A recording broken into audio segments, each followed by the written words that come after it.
Consumer prices soared in October 2021 and are now up 6.2% from a year earlier, higher than most economists' estimates and the fastest increase in more than 3 decades. At this point, that may be no surprise to most Americans, who are seeing higher prices while shopping for shoes and steaks, dining at restaurants and pumping fuel in their cars. One of the big debates going on right now among economists, government officials like Treasury Secretary Janet Yellen and other observers is whether these soaring costs are transitory or permanent. The Federal Reserve, which would be responsible for fighting inflation if it stays too high for too long, insisted again on November 3, 2021, that it'll be temporary, in large part because it's tied to the supply chain mess bedeviling economies, companies, and consumers. Not everyone agrees, including some within the Fed itself, and there's been a growing chorus of economists, strategists, and business executives sounding the alarm that high inflation will likely be with us well into 2022 and beyond. I study supply chains and their impact. It's true that prices are surging largely because of the severe shortages of both goods and labor in supply chains, but based on my research, that doesn't mean it'll be temporary. Rather, it suggests that inflation is here to stay. Inflation began to soar in early 2021 and has been hovering at above 5% or so, year on year, since May. That's more than double the 2% pace that the Fed has set as a target. The reasons prices are rising are complex and many. But one of the most important relates to the dynamic of supply and demand. And both are to blame.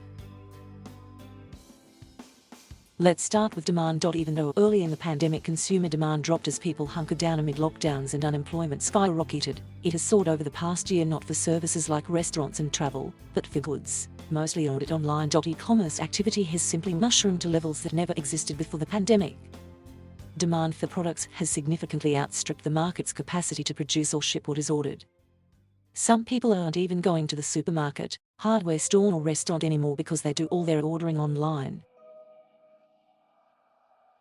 Many retailers, such as Macy's, Target and others, have had to navigate this economy with scarce inventories and higher freight costs to stay alive during the pandemic. These trends have created more demand than the delivery carriers can accommodate, stretching their ability to deliver products. For example, the holiday shopping season is predicted to have 4.7 million packages a day, beyond what the system can possibly absorb or deliver. Storing these packages for even a short period costs money. Given there is great difficulty finding drivers, containers and labor across industries, big retailers are offering generous education and other benefits to both attract and keep employees on hand as a means of adding capacity. All these added costs to hire, store and deliver are usually passed on to consumers. At the same time, supply chains remain a mess and are only getting worse. Bottlenecks have piled up all across Asia, putting great strains on the capacity of supply chains to deliver in a timely fashion. And severe global shortages of drivers and other workers are making it difficult to expand capacity or fix other problems plaguing the supply chains, so they can't break free of the figma they're in. This creates a shortage of products getting through that limit competition, causing price increases. There are dozens of huge container ships continually idling near ports in Los Angeles, New York and elsewhere around the world, which is tying up large quantities of merchandise waiting to be unloaded. There are over 500,000 shipping containers with about 12 million metric tons of goods near Southern California alone. Ports have tried to lengthen their operating hours. US President Joe Biden has made it a key issue and plans to spend billions of dollars fixing the problems, but there are not enough workers and drivers to unload the cargo. Such delays cost money, because businesses choose then to carry more inventory, which they pass on to customers.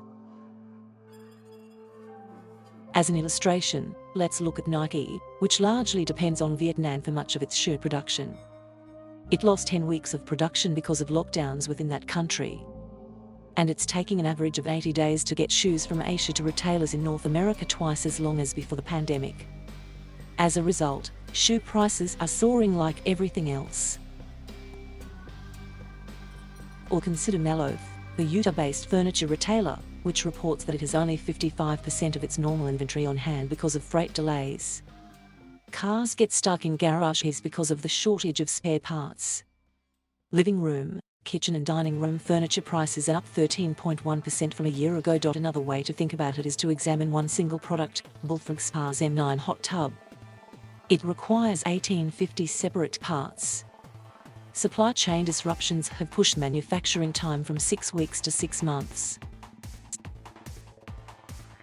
There is no industry unaffected. In other words, there's no end to the supply chain problems. Consumer demand is only going to increase through the holiday season and beyond. And that's why inflation isn't going away anytime soon. Corporate executives, who in many ways will determine whether prices keep rising at a fast clip, are already warning that all of these challenges are going to continue into 2022 at the earliest.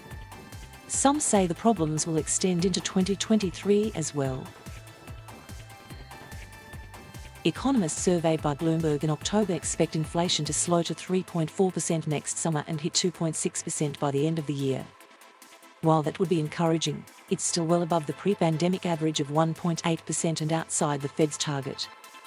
It's unclear whether economists are recalibrating their expectations after the October Consumer Price Index report. Regardless, consumers should get used to the higher prices.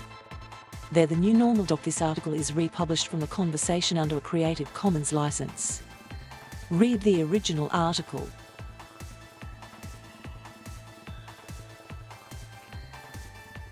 Thank you for watching. Please subscribe